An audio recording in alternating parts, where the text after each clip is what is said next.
Avant de commencer, si vous êtes nouveau, n'oubliez pas de vous abonner et d'aimer la vidéo si elle vous a plu. Activez la cloche de notification pour ne louper aucune de nos prochaines vidéos. C'est parti!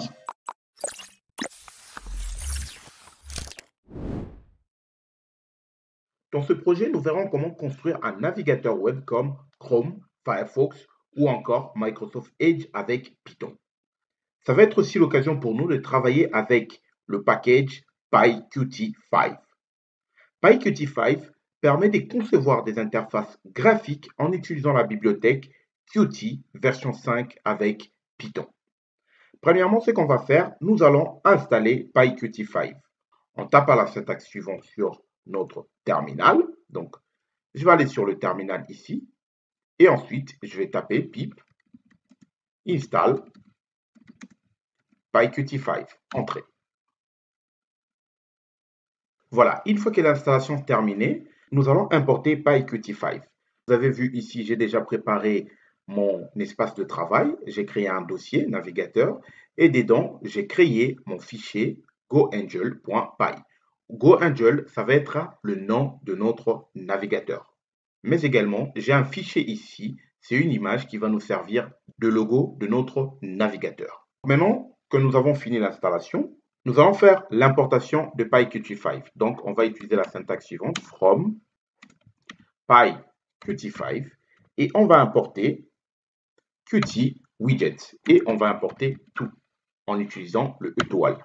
Ici, ce qu'on a fait, l'étoile permet de tout importer dans cette bibliothèque, et dans cette bibliothèque, nous avons importé tous les widgets, donc tous les éléments dont nous aurons besoin dans la construction de notre navigateur.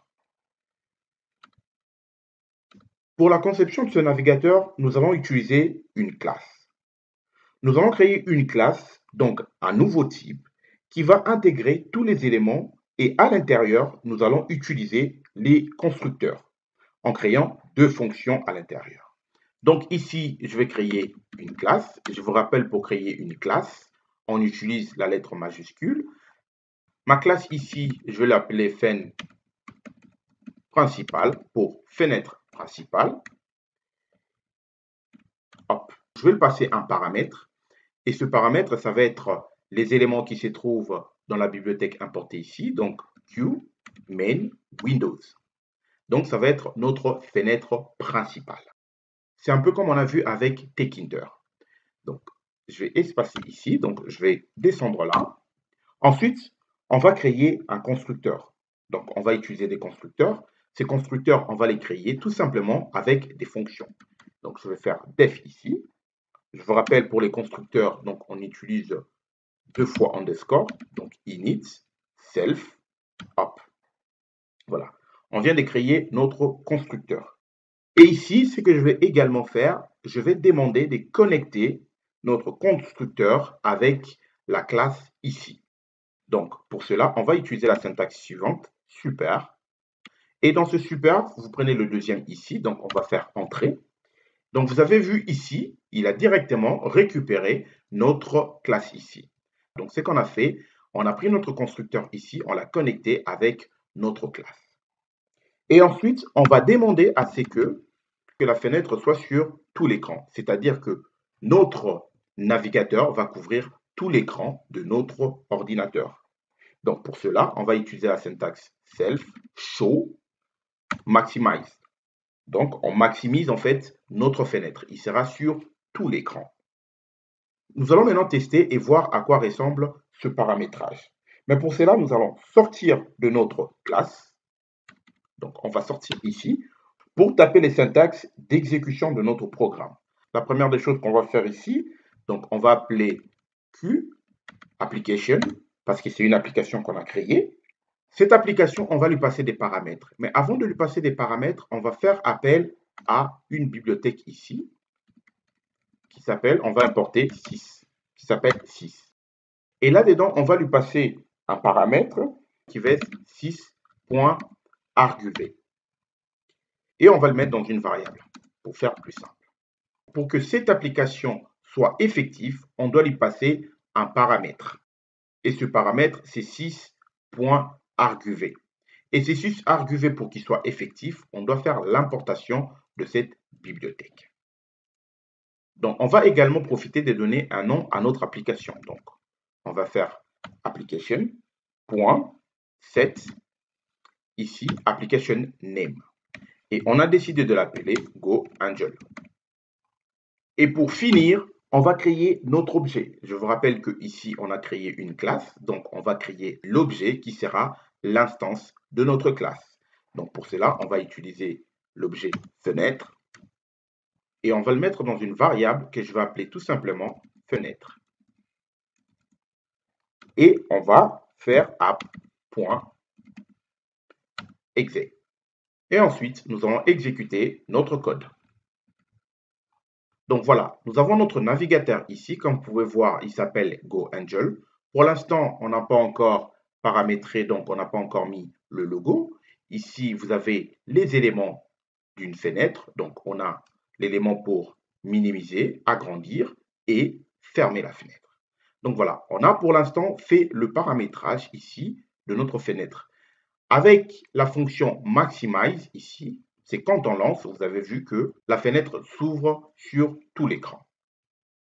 Donc, ce que nous allons faire maintenant, nous allons continuer à les construire. Dans un premier temps, on va changer le logo. Nous allons mettre des boutons ici pour retour, avancer et rafraîchir la page. Et on verra comment intégrer une page d'accueil, comme par exemple le moteur de recherche de Google. Donc, pour changer le logo, nous allons dans un premier temps importer une bibliothèque qui s'appelle Qt GUI avec la syntaxe suivante. From PyQt5, on importe Qt GUI qui est juste là en bas. Ensuite, on va venir le spécifier ici. Donc, on va taper notre syntaxe qui va être self dot. On va spécifier ici pour le logo, donc ça va être un set. Set quoi? On va set le Windows. Donc, on va être sur Windows icon. Voilà. Et on va faire appel icon de quoi? Donc, ça va être Qt, donc notre bibliothèque ici. Et ça va être quoi? Ça va être notre élément QIcon. Et là-dedans, on va spécifier notre icône ici. Donc, si on regarde là, notre icône, on l'a appelé logo.ico. Donc, ICO, c'est le type de fichier. Si vous avez un PNG, vous spécifiez .png ou JPEG. Donc, il s'appelle logo.ico. On va exécuter le code et voir s'il a bien pris en compte notre logo. Voilà. Vous voyez ici, nous avons notre fenêtre. Donc, le logo est bien pris en compte. Et maintenant, ce qu'on va faire, on va spécifier, donc on va dire à Python que la fenêtre qu'on est en train de créer ici, donc cette fenêtre, ça va être un navigateur. Et pour cela, la première des choses qu'on va faire ici, on va installer un package. Le package qui va nous permettre d'utiliser les widgets, donc les éléments d'un navigateur sur Python. Pour cela, on va aller sur le terminal. Donc là, j'ai ouvert une nouvelle fenêtre ici, donc dans le terminal. Donc, vous pouvez en rajouter autant que vous voulez. C'est juste pour remonter l'écran. Donc ici, nous allons taper la syntaxe suivante pour installer ce package. Donc, pip install. Ce package s'appelle PyQt Web Engine. Vous faites entrer. Maintenant que l'installation est terminée, on va faire son importation. Donc, on va utiliser la syntaxe suivante, from PyQt5. Et on va importer Qt Web Engine Widget, qui est juste là. Et on va importer le tout. Maintenant qu'on a fait ceci, on va spécifier ici qu'il s'agit d'un navigateur. Donc, pour cela, on va créer une variable à l'intérieur de notre fonction qu'on va appeler navigateur. Et cette variable, on va passer les éléments d'un navigateur qui sont dans ce package qu'on vient de télécharger. Donc ici, on va dire que c'est Q Web Engine View. D'accord?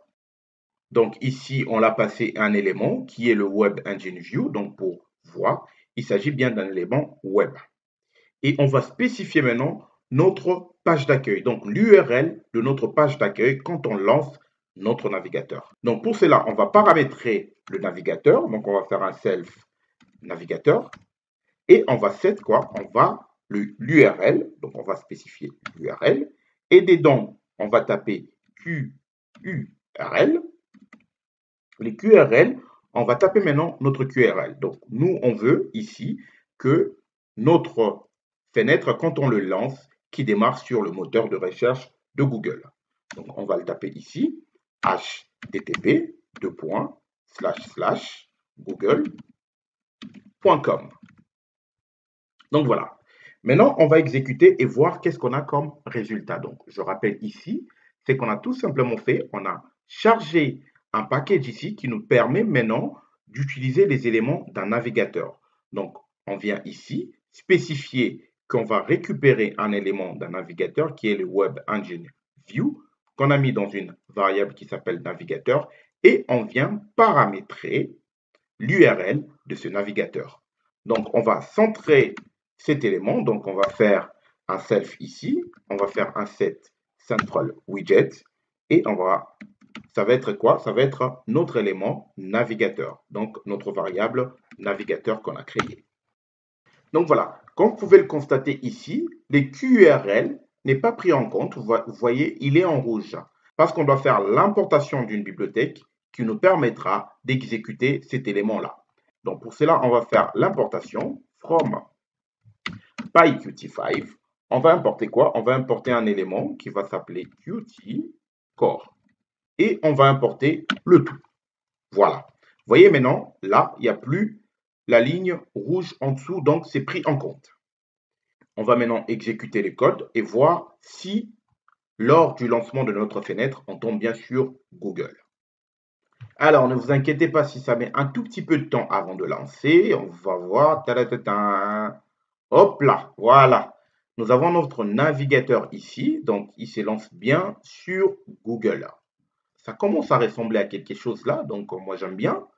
On a notre logo ici, GoAngel. Et ici, on a notre navigateur. Voyons voir si il marche déjà. Je vais essayer d'aller sur YouTube. Hop. Ah ben tiens, ça marche. On peut déjà aller sur YouTube. Voilà, ça marche, dis donc. Notre navigateur marche déjà. On peut aller sur YouTube. Mais il y a un problème ici. Vous voyez, on arrive ici. Si on veut retourner en arrière ou taper l'URL, etc. pour aller sur un autre navigateur, on est bloqué. On arrive sur YouTube. On peut faire deux opérations que sur YouTube. Ou sinon, on sera obligé de fermer la fenêtre, relancer pour aller sur un autre site. Donc maintenant, ce qu'on va faire, on va ajouter des boutons. Donc les boutons qui vont nous permettre de faire retour en arrière ou avancer, mais également de rafraîchir la page. Et on verra également comment ajouter une barre de recherche sur notre navigateur GoAngel. Donc nous allons commencer par construire notre barre d'outils. Donc ici, je vais le mettre en commentaire. On va l'appeler navbar, par exemple. Et dans navbar, la première des choses qu'on va faire ici, donc on va faire appel à un élément qui s'appelle Qt Toolbar. Donc, comme vous l'entendez, Toolbar, pour ceux qui ont des notions d'anglais, il s'agit d'une barre d'outils. Et on va add quoi? On va add un toolbar. Et on va spécifier que c'est dans l'élément toolbar. Maintenant, on va créer notre premier bouton, le bouton retour, qui va nous permettre, si en lançant notre navigateur, donc quand on est sur Google et si on va sur YouTube, on peut faire la flèche retour. Donc pour cela, je vais descendre juste un tout petit peu ici. Donc je vais commencer par le créer. Je vais l'appeler retour BTN. Bon, retour BTN pour bouton. Et je vais lui passer un élément qui va être une action. Donc ça va être l'action. Et cette action, ça va être l'action retour. On va déjà lui donner un nom qui va s'appeler retour. Donc, c'est un bouton qu'on va avoir. Et on va finir par un self ici. Maintenant, on va connecter ce bouton, donc le bouton retour, à une action. C'est-à-dire, quand on clique dessus, qu'il exécute une action. Donc, je vais récupérer le retour BTN ici. Je vais faire un trigger. Donc, trigger, comme son nom l'indique en anglais, trigger, c'est le déclenchement. Et cette action, donc, on va le connecter. On va faire un connect. On va le connecter avec notre navigateur. Donc, on va faire un self ici.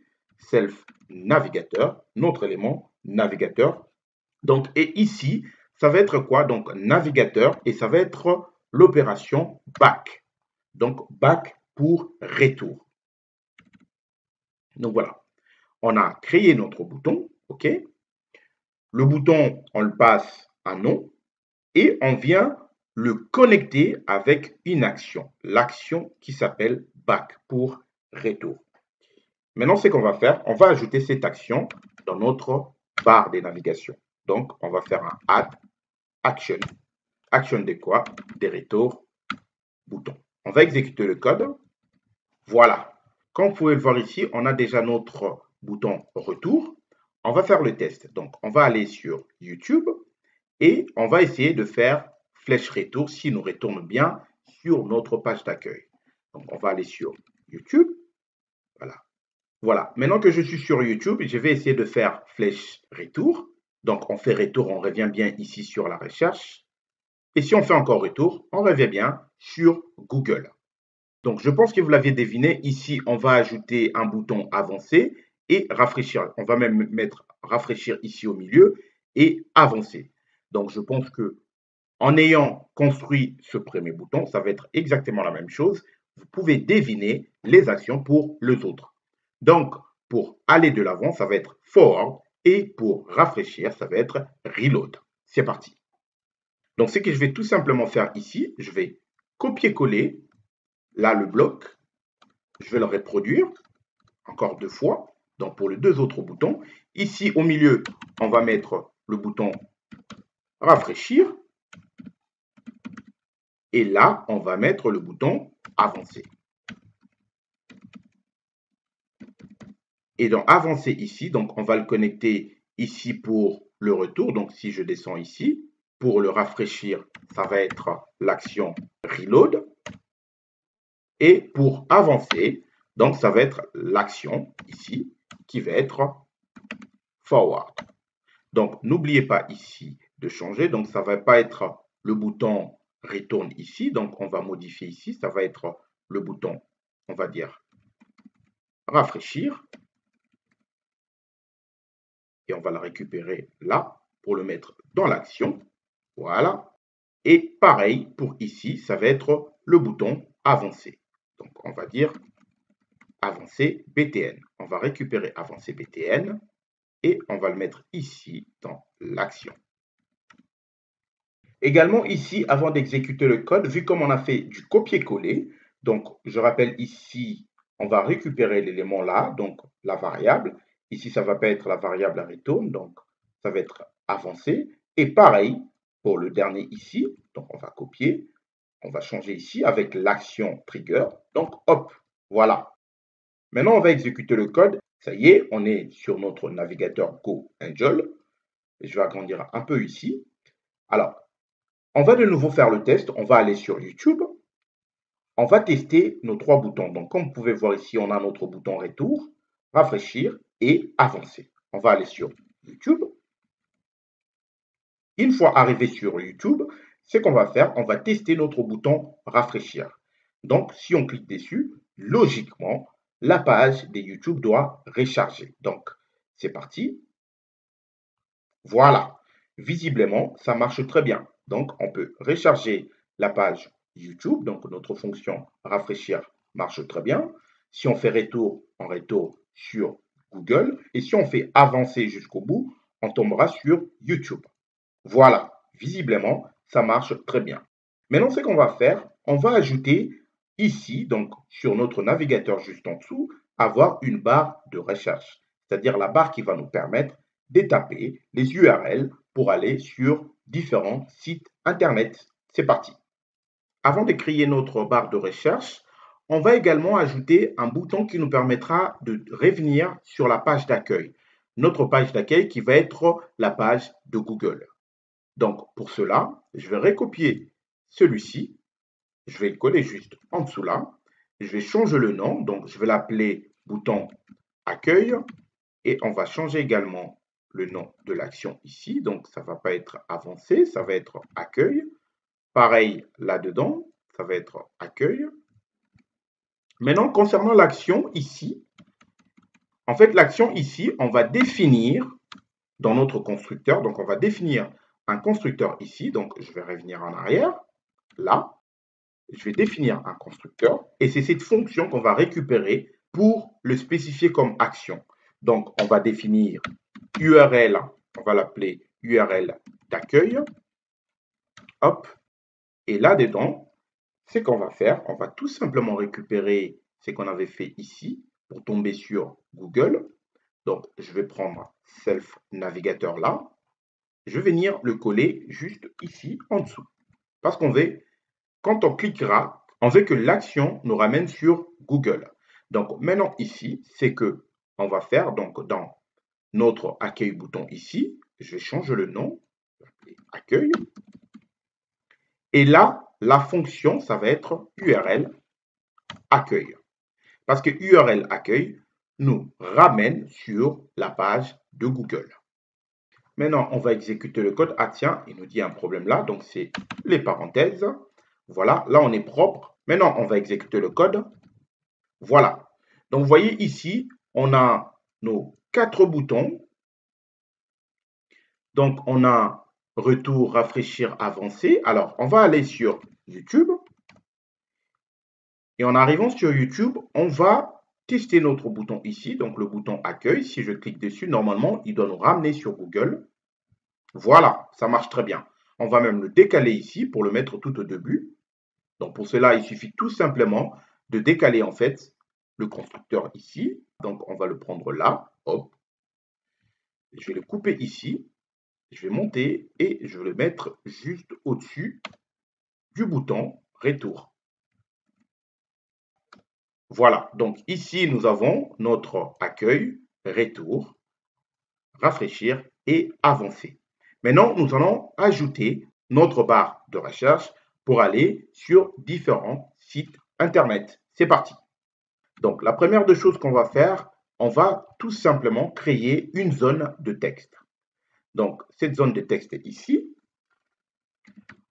on va faire un self ici, on va créer une variable qu'on va appeler URL.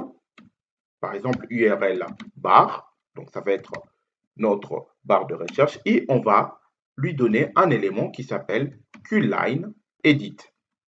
Et cette zone de texte va être où? Va être dans notre navbar. Donc, on va ajouter un élément, donc un widget. Self.url navbar. Voilà. On va exécuter et voir à quoi ressemble cette zone de texte. Donc là, on a tout simplement créé la zone de texte. Donc, si on tape quoi que ce soit sur cette zone de texte, ça ne marchera pas. Vous voyez? Donc, on vient de créer notre zone de texte ici.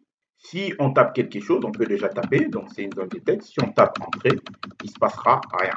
Parce que pour l'instant, on a tout simplement créé la zone de texte. Maintenant, on va paramétrer cette zone de texte pour que, quand on tapera quelque chose ici, qui nous exécute une action. Donc, ça va être une fonction derrière cette zone de recherche. Donc, pour rendre fonctionnelle notre zone de texte, donc qui nous permettra d'aller sur différents URL, donc différentes adresses de sites internet, on va d'abord définir une fonction. Cette fonction qu'on va définir qui nous permettra en fait de récupérer les éléments entrant dans cette zone de texte pour nous diriger vers le lien demandé. Donc ici, je vais créer une fonction que je vais appeler navigation, par exemple. Ensuite, navigation, ici, c'est que je vais dire, je vais créer dedans une variable que j'appelle URL et on va dire à navigation, ce qu'il va faire, tu vas récupérer l'URL bar et l'URL bar, c'est qui va entrer dedans, donc du texte.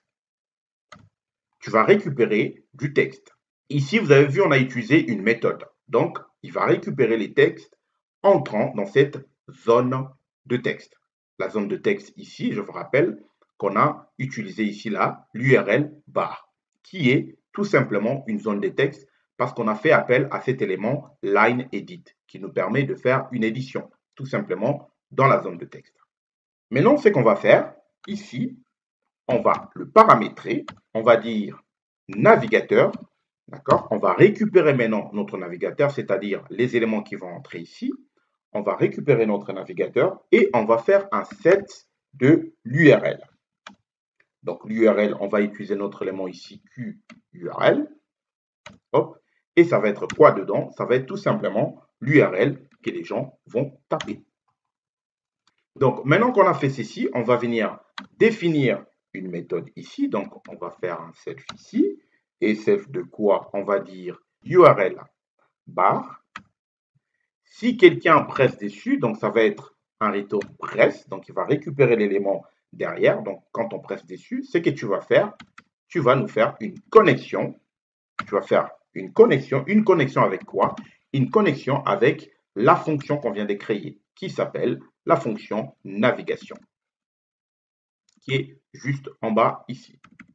Donc, vous voyez, donc, ce qu'on a fait ici, on a demandé si on presse, donc, il y a une action derrière, c'est-à-dire presser, ça va être quand vous tapez sur Entrée, qui nous connecte avec la fonction qu'on a créée ici, d'accord, qui va nous envoyer vers l'URL que la personne va demander. Maintenant, on va exécuter ce code. Voilà. Nous avons ici notre navigateur. Je vais essayer de taper YouTube ici. Donc, je vais faire http://youtube.com. Si on fait entrer, voilà, il nous emmène bien sur YouTube.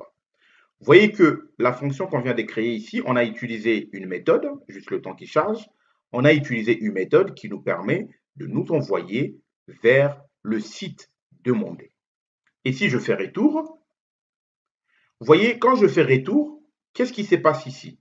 C'est-à-dire que je suis maintenant sur Google, mais le lien ici, en fait, ne s'est pas mis à jour. C'est-à-dire, il ne m'a pas renvoyé sur le lien de Google. Donc là, si je tape encore Entrée, ou tout simplement, je vais ici changer l'URL, je vais aller sur Facebook. Hop. En arrivant sur Facebook ici, vous voyez, si je fais retour, il me ramène sur YouTube, parce que j'étais sur YouTube avant d'aller sur Facebook. Si je fais encore retour, il me ramène sur Google, mais à chaque fois, vous avez vu, en fait, le lien ici ne change pas. Donc, si je fais avancer, je suis sur YouTube, mais le lien ne change pas. Maintenant, la dernière chose qu'on va faire ici, donc pour finir avec ce projet, ici, on va faire l'update, c'est-à-dire que l'update de la page à laquelle nous sommes, qu'ils prennent bien en compte, en fait, l'URL de la page. C'est parti. Donc, maintenant, ce qu'on va faire, on va créer une méthode qui nous permettra également de faire la mise à jour de notre barre de navigation. Pour cela, on va d'abord créer notre méthode qui va être tout simplement une fonction. Donc, on va créer une fonction ici qu'on va appeler update pour mise à jour URL. Et on va lui passer un paramètre. Le paramètre, ça va être tout simplement l'URL qu'on va taper. D'accord? On l'appelle URL. Donc, on le passe le paramètre URL. Donc, ici, on va dire ce que tu vas faire, tu vas nous prendre l'URL bar, qui est l'élément entrant, donc le texte entrant, donc l'URL bar. Ce que tu vas faire ici, tu vas faire un set. Donc, tu vas paramétrer, on va paramétrer le texte. Le texte ici, nous, ce qu'on veut faire, c'est-à-dire, on va récupérer donc le paramètre ici, on veut le convertir, donc on va convertir en string. C'est-à-dire que ici, il va reconnaître l'élément qui entre ici parce qu'il ne sait pas. On tape un élément, mais il ne sait pas qu'est-ce que c'est. On peut taper des chiffres, etc. et tout, mais ici, c'est-à-dire on récupère l'élément, donc l'URL, on fait une méthode, donc on convertit en string. Et ici, on va maintenant spécifier, on va dire self, donc on va utiliser cette méthode, self navigateur, donc notre navigateur, si l'URL ici, si l'URL change, donc changed en anglais, ce que tu vas faire, tu vas le connecter avec notre méthode. La méthode qu'on vient de créer, c'est avec update URL qui est notre fonction. Voilà. Donc, ce qu'on a tout simplement fait, on a connecté ici la méthode qui est notre fonction créée, qui nous permet en fait de convertir l'élément entrant ici en string. Donc, si l'URL change, ce qu'il a à faire, il fait l'update. Alors, ici, il signale qu'il y a un problème, ce n'est pas dot, c'est tout simplement URL changed. Voilà. Donc, maintenant, on va exécuter le code. Voilà, nous avons ici notre navigateur. On va faire le test. Vous voyez ici, donc, lors du lancement, on a bien notre navigateur qui est sur Google. Maintenant, on va aller sur YouTube. Donc, si je vais sur YouTube, je vais faire entrer. Il m'emmène bien sur YouTube. Maintenant, on va essayer d'aller sur Facebook, comme le test qu'on avait fait tout à l'heure. Il m'amène bien sur Facebook. Maintenant, on va faire retour et voir s'il fait la mise à jour de notre URL. Voilà. Ici, on revient bien sur YouTube. Et si je fais encore retour, on tombe bien sur Google. J'espère que ce projet vous a plu. C'était vraiment pour vous montrer avec Python ce qu'on est capable de faire.